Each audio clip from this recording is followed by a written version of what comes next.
Indonesia, Salam Nusantara dari Sabang sampai Merauke, dari Miangas sampai Pulau Rote. Mantaplah iman kita, mantaplah kasih kita, mantaplah pengharapan kita tentunya dalam Yesus menjadi Tuhan dan Juru Selamat kita dan Juru Selamat dunia. Jangan katakan bahwa Yesus bukan Tuhan, jangan katakan pula bahwa Yesus bukan Juru Selamat. Dia adalah Tuhan, Dia adalah Juru Selamat. Kalau engkau percaya, engkau akan diselamatkan. Engkau tidak percaya, engkau akan dihukum. Yohanes 3 ayat 36. Dalam Yohanes 14 ayat yang ke-6, Yesus sudah berkata, akulah jalan dan kebenaran dan hidup. Tiada seorang sampai kepada Allah kalau tidak melalui aku. Petrus juga dalam Kisah Rasul 4 ayat 12 mengatakan, dan keselamatan tidak ada dalam siapapun juga selain dalam Dia Yesus Kristus. Karena di bawah kolong langit tidak ada nama lain yang diberikan kepada manusia yang olehnya kita diselamatkan. Dan Yohanes 3 ayat 16, karena begitu besar kasih Allah akan dunia ini sehingga Ia mengaruniakan anaknya yang tunggal supaya setiap orang percaya kepadanya tidak binasa melainkan beroleh hidup yang kekal. Haleluya. Dengan hati percaya engkau dibenarkan, dengan mulut mengaku engkau diselamatkan. Kiranya Tuhan Yesus, kekuatan Tuhan, kekuatan Roh Kudus, kekuatan firman, kekuatan doa, kekuatan iman menyertai kita saat menjalani atau saat kita mau beristirahat. Nah, sebentar, kiranya Tuhan Yesus memberkati kita. Puji nama Tuhan. Sebelum kita mendengarkan firman Allah, kita berdoa. Terima kasih Tuhan, kiranya menuntun kami untuk melakukan apa yang terbaik, mengendalikan diri kami di dalam terang firman. Dalam nama Yesus, amin. Saya membacakan 1 Korintus 9 ayat 24-27. Demikian bunyi firman Allah. Tidak tahukah kamu bahwa dalam gelanggang pertandingan semua peserta turut berlari, tapi bahwa hanya satu orang saja mendapatkan hadiah. Karena itu larilah sebegitu rupa sehingga kamu memperolehnya. 25. Tiap-tiap orang turut mengambil bagian dalam pertandingan, menguasainya dalam segala hal. Mereka berbuat demikian untuk memperoleh suatu mahkota yang fana, tapi kita untuk memperoleh suatu mahkota yang abadi. Sebab itu aku tidak berlari tanpa tujuan, dan aku bukan petinju sembarangan saja memukul, tapi aku melatih tubuhku dan menguasainya seluruhnya, supaya sesudah memberitakan Injil kepada orang lain, jangan aku sendiri ditolak. Haleluya. Jadi tema kita adalah hidup dalam pengendalian diri, ya. Jadi orang yang hidup dalam pengendalian diri itu akan menguasai diri dalam segala hal. Sama seperti pertandingan tadi yang kita dapat gambaran itu, bahwa semua pelari harus mengikuti peraturan-peraturan dan mereka tidak bisa seenaknya saja. Kalau mereka seenaknya saja tidak mengendalikan diri mereka, maka mereka akan didiskualifikasi. Mereka tidak dapat mengikuti pertandingan itu karena suka-sukanya. Mereka harus mendisiplinkan diri, mereka harus menguasai diri mereka, mengikuti aturan-aturan main yang sudah ditentukan kalau mau menikmati mahkota yang sementara. Tapi kita dalam pertandingan ini bukan mau memperebutkan mahkota yang sementara, tapi memperebutkan mahkota abadi, ya, yang Tuhan telah sediakan kepada kita. Jadi menguasai diri dalam segala hal, seperti ya tahta, ya. Kan ada orang tidak bisa menguasai diri dalam kedudukan, ya. Dia menyalahgunakan kedudukan. Lihat aja berapa banyak orang-orang yang dipercayakan tahta kepada mereka, kekuasaan kepada mereka. Tapi apa yang terjadi? Mereka manipulasi, mereka memperkaya dirinya sendiri. Hakim lagi yang harusnya menjadi wakil Tuhan di bumi ini untuk memberikan keputusan yang maksimal dan adil dan benar. Adil dan benar, memang nggak akan mungkin adil dan benar manusia ini, tapi hanya Tuhan adil dan benar. Tetapi setidak-tidaknya kita menirulah, ya, karena kita hakim-hakim itu adalah Tuhan-Tuhan kecil di bumi ini yang diberikan Tuhan mandat kepada mereka untuk memberikan keputusan. Tapi kalau engkau menyalahgunakan tahta yang sudah diberikan kepadamu, menyalahgunakan kekuasaan yang diberikan kepadamu, kamu akan menikmati hajaran Tuhan satu kali kelak kalau engkau tidak bertobat. Jangan karena engkau menteri, jangan karena engkau kepala bagian, gubernur, bupati, camat, lurah, RT, RW, semualah. Kalau kita tidak mengendalikan diri, kita akan tergoncang. Atau dalam hal harta. Harta diberikan Tuhan untuk kita bisa hidup, ya. Dengan harta yang diberikan itu kita bisa mungkin hidup lebih layak, begitulah. Tapi ada orang hartanya menjadi kejahatan dibuat. Harta yang dia miliki dipakai untuk membiayai teroris. Harta yang dia pakai dipakai untuk menyuruh orang membunuh lawan-lawan politiknya atau lawan-lawan. Sudahlah. Harta itu bukan digunakan untuk itu. Bahkan kalau kita menuruti firman Allah, harta itu kita harus bawa kepada Tuhan. Itu bukan milik kita. Satu kali semua orang yang dipercayakan Allah banyak harta, satu kali akan diminta pertanggungjawaban. Jangan pikir Anda akan lolos. Dan semua monitor ilahi ada. Makanya dikatakan the eyes of the Lord are in every place, beholding the wicked and the good. Mata Tuhan ada di segala tempat untuk melihat orang berbuat baik dan orang yang berbuat jahat. Jadi ada monitor dalam dalam Amsal 15 ayat 3. Dalam Yeremia 9:10 Tuhan menyelidiki hati. Kalau hati orang sudah membatu, siapakah yang dapat mengatakannya? Aku Tuhan yang menyelidiki hati. Bahkan Tuhan katakan, aku Tuhan yang akan membalaskan sesuai dengan tingkah lakunya, sesuai dengan perbuatannya. Jadi Tuhan betul-betul mau. Dan kemudian ada juga yang ini wanita, tentang wanita. Wah, ini wanita penggoda ini juga perlu. Ya, saya sudah berapa kali mengalami, baik waktu di hotel, baik waktu di jalan. Ya. Tapi saya bersyukur bahwa Tuhan itu adalah Tuhan yang menjaga kita. Tuhan yang menjauhkan kita dari segala hal. Bukan berkata, kehendak mulah jadi. Ya, kesempatan bagi kita untuk memberitakan Injil kepada mereka. Ya, jadi ada orang yang jatuh dalam hal wanita. Itu sebabnya dalam hal seks kita perlu, tapi nanti ada bagian itu, kita perlu menjaga diri dengan baik. Tidak boleh, ya,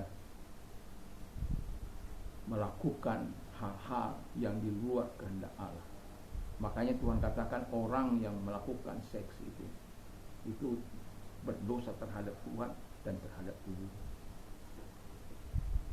Dan itu berat.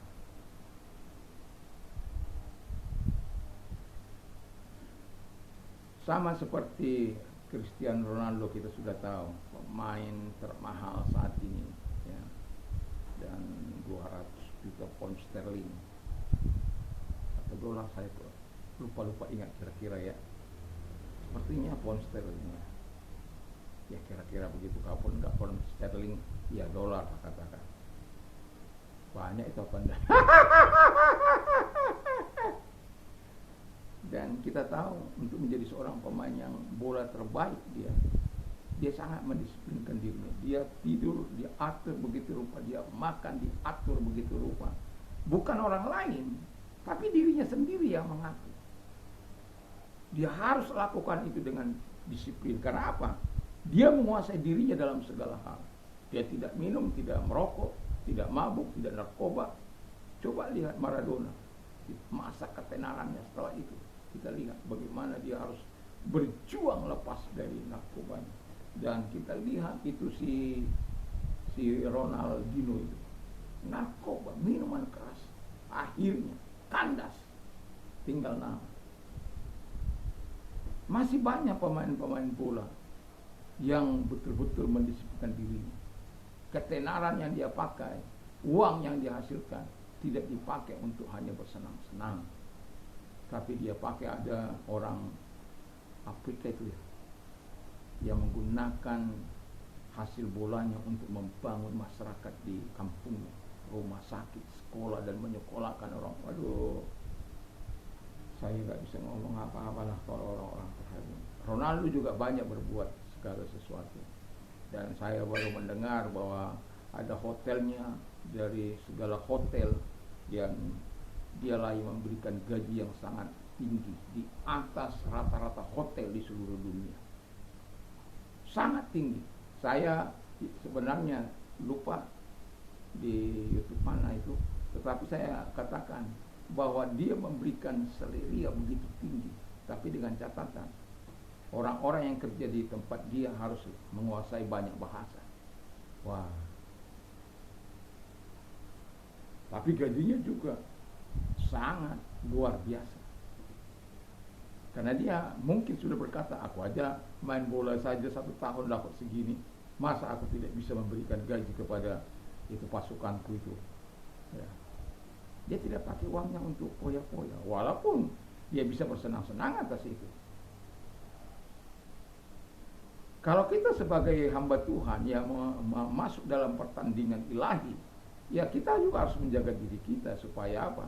Alkitab katakan supaya kita jangan kita memberitakan Injil nanti kita sendiri ditolak. Jangan. Nah, kita disingkirkan oleh Tuhan.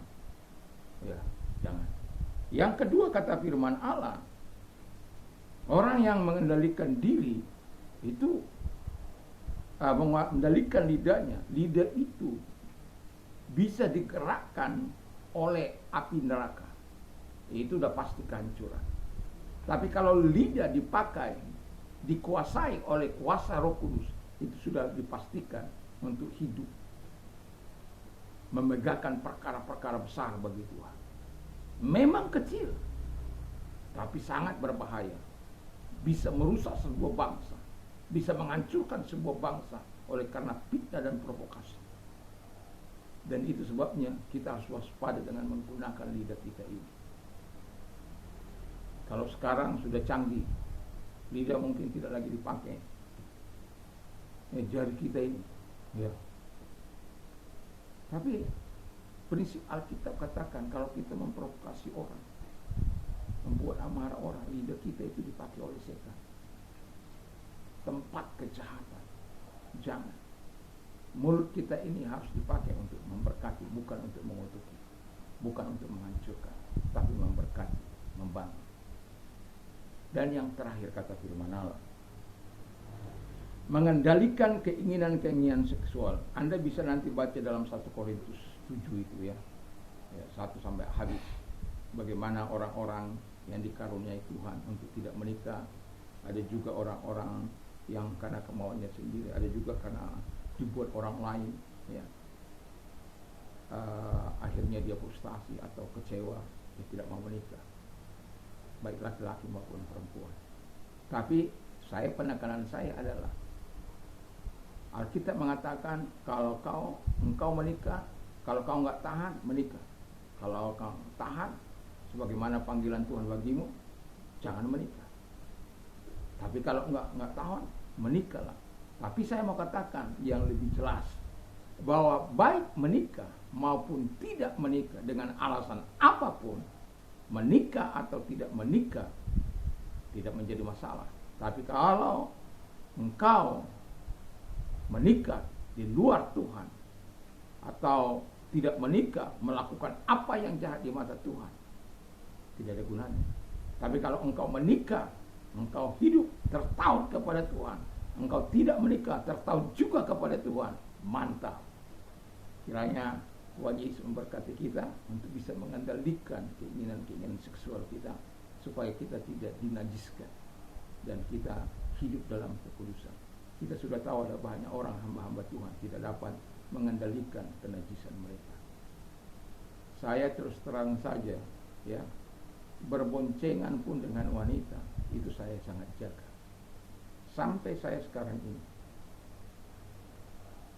Itu sebabnya saya ketika saya minta kendaraan roda 4, itu ada dasar itu. Kau tahulah Tuhan hatiku. Tapi kalau terpaksa saya membonceng orang, saya akan cerita sama istri saya. Karena kadang-kala ya kita kan sudah tahu manusia bisa yang nggak ada aja bisa dibuat ada. Lalu tiba-tiba dia bilang, Bu Pendeta, apa? Tadi saya lihat itu Pak Pendeta dari hotel sama cewek. Wah!